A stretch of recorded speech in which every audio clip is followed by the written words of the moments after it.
यहां से कौन बनाएंगे 1 डिग्री, तो एक इधर भी कौन बनेगा, एक यहां भी कौन बनेगा, और एक जो हम मिला देंगे इसी को बोलते हैं हम लोग अक्षांश रेखा।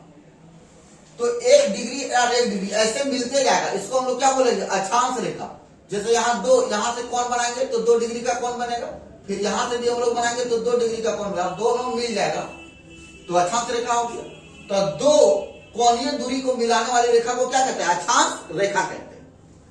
अब समझिएगा, इसी तरह से यहाँ 3 और यहाँ भी 3, यहाँ 4, तो यहाँ भी 4, लेकिन बताइए यहाँ 90 और कहीं 90 है तो रेखा बनेगा यहाँ, तो और कहीं जब 90 नहीं है तो ये तो रेखा नहीं है, तो एक 90 ऊपर और एक 90 नीचे, तो 90 और 90 दो को घट गया तो 181 पूरा था, -2 कीजिए यानी 179 हो गया अक्षांश रेखा की संख्या। बोलिए समझ में आ गया।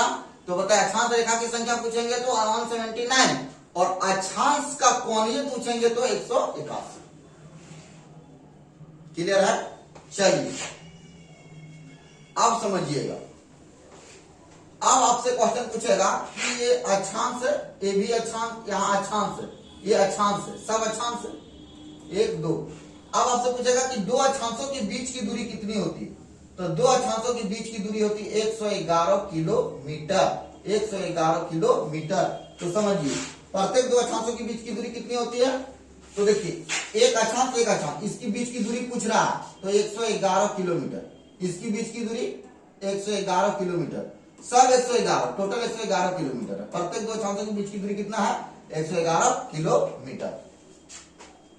क्लियर है। तो प्रत्येक दो अक्षांशों के बीच की दूरी 111 किलोमीटर, लेकिन दो अक्षांश की खाली जगह को क्या कहते हैं, जहां खाली जगह है उसको मैथ में हम लोग बोलते हैं क्षेत्रफल, लेकिन यहाँ खाली जगह को हम लोग बोलते हैं जोन।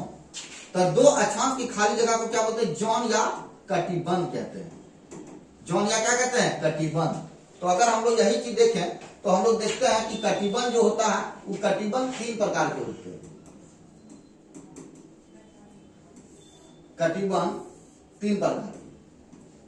पहला नाम है उष्ण कटिबंध, दूसरा है शीत कटिबंध और तीसरा है शीतोष्ण कटिबंध।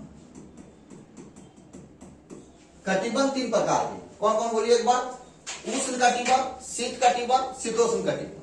ठीक है। उष्ण का मतलब क्या होता है, गर्मी, वैसा क्षेत्र जहां खाली गर्म है, वैसा क्षेत्र जहां खाली गर्मी लग रहा है उसको बोलेंगे उष्ण कटिबंध। शीत कटिबंध मतलब वैसा क्षेत्र जहां खाली ठंडा बर्फ है उसको बोलेंगे शीत कटिबंध। वैसा क्षेत्र जहां गर्मी और ठंडा दोनों है उसको क्या बोलेंगे, शीतोष्ण। शीत मतलब ठंडा, उष्ण मतलब गर्मी, तो जहां गर्मी ठंडा उसको क्या बोलेंगे, शीतोष्ण। आपको समझ में आया। उष्ण का मतलब जहां गर्म वाला क्षेत्र है उष्ण, जहां खाली ठंडा है शीत, और ठंडा गर्म जहां दोनों है उसी का नाम है शीतोष्ण कटिबंध। तो अगर ग्लोब में देखिएगा तो उष्ण कटिबंध होगा 0 से 23.5 डिग्री, ये उष्ण कटिबंध 0 से 66.5 डिग्री।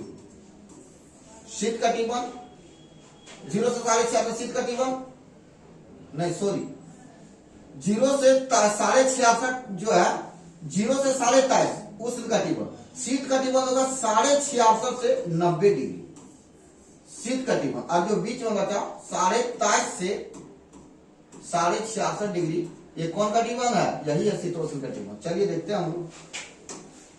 चलिए देखिए 0 डिग्री, इसको हम लोग बोलते हैं भूमध्य रेखा।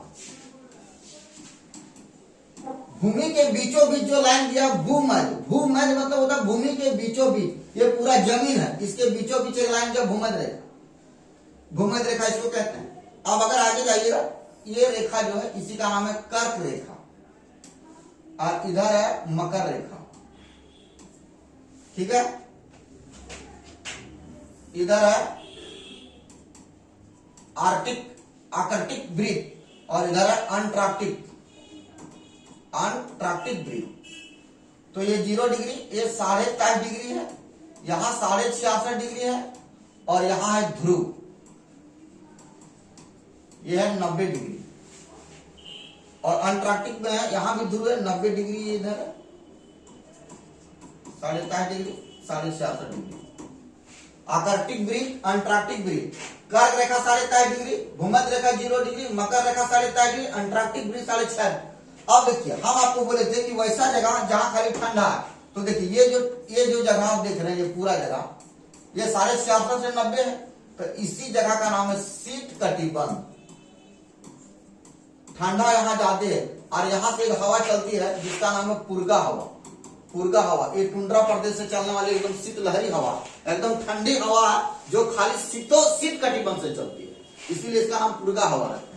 तो ये शीत कटिबंध हो गया। अब 0 से 23.5 दोनों देखिए, 0 से 23.5, 0 से 23.5 अगर आप देखिएगा तो देखिए ये 23.5 डिग्री वाला है, यहां से यहां, देखिए यहां से यहां, ये खाली यहां गर्मी वाला क्षेत्र है, इसीलिए इसको बोलते हैं हम लोग उष्ण कटिबंध।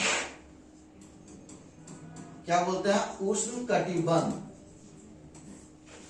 और नीचे अगर आप आइएगा तो ये वाला क्षेत्र आप देखिए, ये वाला यहां शीत कटिबंध है, और जो बीच में बच गया ये वाला क्षेत्र, ये जो क्षेत्र बीच में बचा है ना, यही क्षेत्र है शीतोष्ण कटिबंध। ये क्षेत्र कौन कटिबंध है? शीतोष्ण कटिबंध है। चलिए ध्यान दीजिए, अब आपको समझ में आ गया कि उष्ण कटिबंध 0 से दोनों गोलार्ध में, 0 से 23.5 इधर और 0 से 23.5 इधर, तो उष्ण कटिबंध ये है, यहाँ खाली गर्मी लगेगा, क्योंकि सूर्य जो है अधिक से अधिक कहां तक जाती है? अधिक से अधिक जाएगी ये कर्क रेखा तक। तो अधिक से अधिक कर्क रेखा तक फिर लौटती है, तो अधिक से अधिक कहां तक जाएगी सूर्य? अधिक से अधिक सूर्य जाएगी मकर रेखा तक। इसके बाद इसका तिरछा किरण इधर पड़ता है, तो सूर्य अधिक से अधिक यहीं तक जाता है, कर्क रेखा से मकर रेखा, कर्क रेखा से मकर रेखा, कर्क रेखा से मकर रेखा तक। इसीलिए ये पूरा क्षेत्र पूरा गर्म रहेगा, और ये क्षेत्र गर्म रहने के कारण यहाँ सूर्य हमेशा यहीं से यहीं तक पहुंचती है। कभी कर्क रेखा, फिर कर्क रेखा तक ऊपर चढ़ेगी, फिर नीचे आएगी मकर रेखा, फिर कर्क रेखा, इधर कभी नहीं जाएगी।